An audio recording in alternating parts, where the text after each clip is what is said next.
Hey, I'm on my way to look at a tract in East Texas. It's there's several hundred acres in this particular block that our investment group has and will be on the market soon. But out of this big block, there's about a 60-acre piece of it that's got a lot of highway frontage.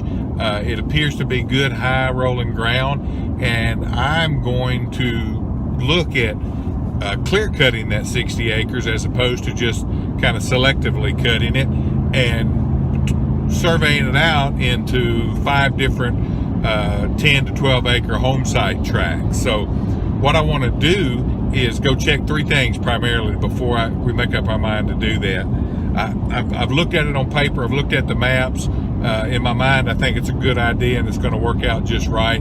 And the group will be able to get more money for these acres by dividing it up into smaller, 10, 12 acre home site blocks as opposed to trying to sell it as one big, just recreational timber block. So what I want to do is go look at, first of all, the timber. My plan originally is to just go through there and just select cut it.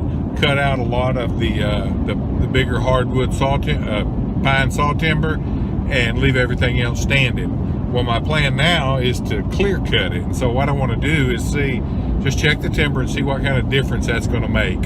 Do we have some other products in there that we wouldn't necessarily get with the select cut that we can get with the clear cut that will make a good difference money-wise?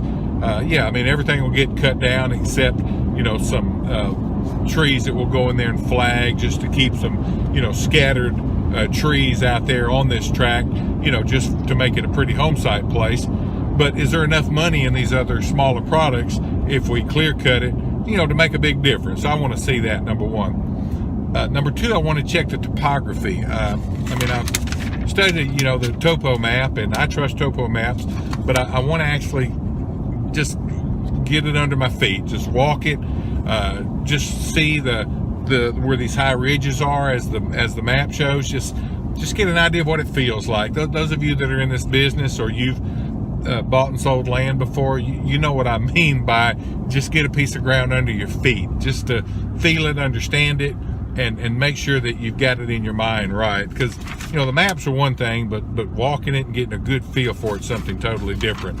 It all appears to be good ground, good high rolling ground. There is a big drain that runs through it that's going to run into a river that's about a half a mile away. So I want to see how that drain, those drains cut through there and the creek, and just see if it still all feels right to make 4 or 5, 6 parcels out of. So I'll check the topography. Also, one other thing I'm going to do, because that creek runs through there at such an odd angle, and it's going to cut across probably multiple parcels as we divide this thing up.